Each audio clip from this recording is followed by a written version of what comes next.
Hey, this is James. You might be aware I have a new book out called The Business of Redemption, The Price of Leadership in Both Life and Business. The word redemption means to gain or regain something by paying the price. You know, we all need redemption. There's not one of us who hasn't made a mistake or done something in error. Our world needs redemption. Our country needs redemption. We individually need redemption, and we have to be willing to pay the price to gain back what we've lost or to gain something that we have yet to gain. Does that make sense to you? So let me read to you again from chapter 1 here a little bit today. Fallen into the, quote, why me mentality. Barely morning, a mist covering the ground, and I could make out two 25-foot walls lined with coils of barbed wire on the top. An even taller fence stood between them with more barbed wire.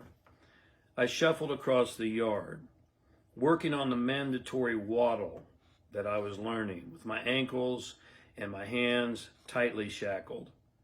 I passed cages with guys in them, curious guys, angry guys. I could almost see and feel the inner animal in each of them, and I would soon hear it. I glanced at the 25-foot wall to my left and the caged men to my right, and then I stared at the gravel beneath my feet as I shuffled along. Crunch, crunch. Jingle, jangle, crunch. Taking full steps was not an option, not even close. The crunching of the gravel and the scraping of the chains took me into my own inner world, like a trance. It was my only means of escape. I focused on the dust covering my orange pant leg and realized I'm going nowhere. I may not even make it out alive. This realization was the start of what would become my why me mentality. You know, we've all been there. When things aren't going our way, when tragedy or crisis enters our lives, it's almost human nature to ask, why me? Have you ever done this? The problem is that when we adopt this mentality and ask this question once or multiple times, we spiral deeper and deeper into our own personal hell. I was quickly spiraling into the pit. We all have our own personal hell, and sometimes life brings us more than one. When that happens, we can't ask why.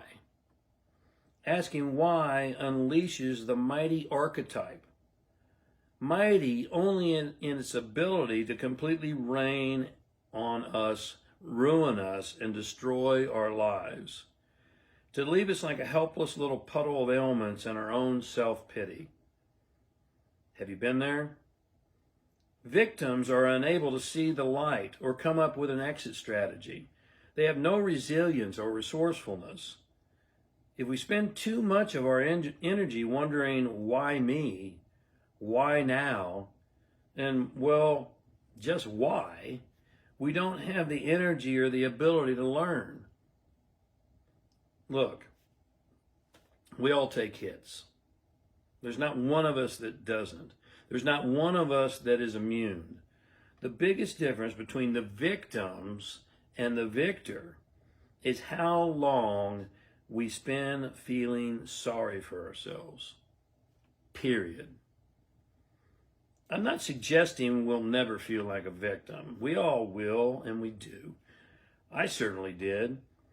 But the sooner we move in a new direction, the sooner we will live again, regardless of the circumstances. Because leaders who play victim lose their ability to lead. I want to thank you for being here and for tuning in for a couple of minutes. I hope you'll strongly consider picking up The Business of Redemption. It's time to redeem your life, redeem your business, and take your power back. Have a masterful day.